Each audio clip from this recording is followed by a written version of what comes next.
ওদিকে আজ চাকরিহারা শিক্ষাকর্মীদের নবান্ন অভিযান, 4 দফা দাবিতে নবান্ন চলো অভিযান। চাকরিহারাদের নবান্ন চলো, হাওড়া ময়দানে জমায়েত, অভিযান রুখতে তৎপর পুলিশ।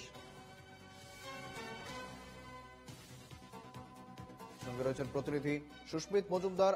সুস্মিত, আজ চাকরিহারাদের নবান্ন চলো অভিযান, বর্তমানে ঠিক কি ছবি রয়েছে, প্রস্তুতি কেমন রয়েছে, পাশাপাশি পুলিশের তরফ থেকে ঠিক কি কি ব্যবস্থা নেওয়া হচ্ছে? সুস্মিত, দেখো, তাদের ইতিমধ্যে তারা একটি ম্যাপ তৈরি করেছে যে কোন পথ দিয়ে কারা যাবেন, এবং সেই অনুযায়ী কিন্তু পুলিশ মোতায়েন করে রাখা হয়েছে। তাদের এই নবান্ন অভিযান যাতে ব্যর্থ হয়, অর্থাৎ নবান্নতে যাতে তারা পৌঁছাতে না পারেন, মাঝপথেই তাদেরকে আটকানো হবে।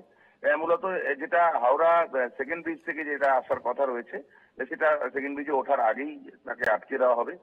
অপরদিকে এই কলকাতার ভেতর থেকে যে মিছিলগুলো আসবে, হাওড়া স্টেশন থেকে মিছিল এসে ধর্মতলায় একত্রিত হবে, এবং ধর্মতলা থেকে যখন পিটিএস এর সামনে থেকে গিয়ে ব্রিজে ওঠার মুখটায়, সেই জায়গাতেই কিন্তু অর্থাৎ যে পিজি হাসপাতাল রয়েছে, সেই হাসপাতালের মুখটায় সেই জায়গাতে আটকে দেওয়া হবে, এমনটাই কিন্তু পুলিশ সূত্রে খবর রয়েছে।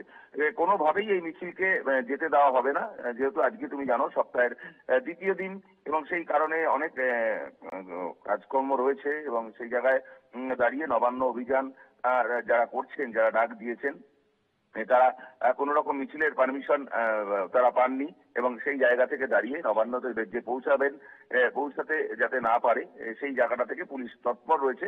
একদম আঁটো নিরাপত্তা বলয়ে মুড়ে রাখা হয়েছে। আরো পুলিশ মোতায়েন করে রাখা হয়েছে নবান্নর বিভিন্ন জায়গায়, অর্থাৎ নবান্নতে ঢোকার যে রাস্তাগুলো রয়েছে, স্থানীয় যে রাস্তাগুলো রয়েছে, স্থানীয় যে রাস্তাগুলো দিয়ে সাধারণ মানুষ, টোটো, অটো যে চলাচলের রাস্তা, সেগুলো আজকে পুরোপুরি বন্ধ করে দেওয়া হয়েছে সকালের দিকে। সেগুলো বেড়া গড়ানোর সঙ্গে সঙ্গে সেগুলো হয়তো খুলে দেওয়া হবে, কিন্তু কোন রকম জমায়েত, 5 জনের বেশি যাতে কোন রকম জমায়েত করা না হয়, সেদিকে কিন্তু মাইকিং করে জানিয়ে দেওয়া হয়েছে, যাতে কোন রকম অপ্রীতিকর ঘটনা সেখানে না ঘটে। একদম তৎপর পুলিশ সেখানে দাঁড়িয়ে থেকে নিজে একদম বিষয়টা তদারকি করছেন। উচ্চপদস্থ পুলিশ কর্তা যারা রয়েছেন, তারা সমস্ত বিষয়টা তদারকি করছেন, এবং সেই জায়গা থেকে দাঁড়িয়ে যাতে কোনো মতেই নবান্নতে পৌঁছাতে না পারে, সেই দিকটা কিন্তু দেখছেন পুলিশ আধিকারিকরা। বেশ, ধন্যবাদ সুস্মিত।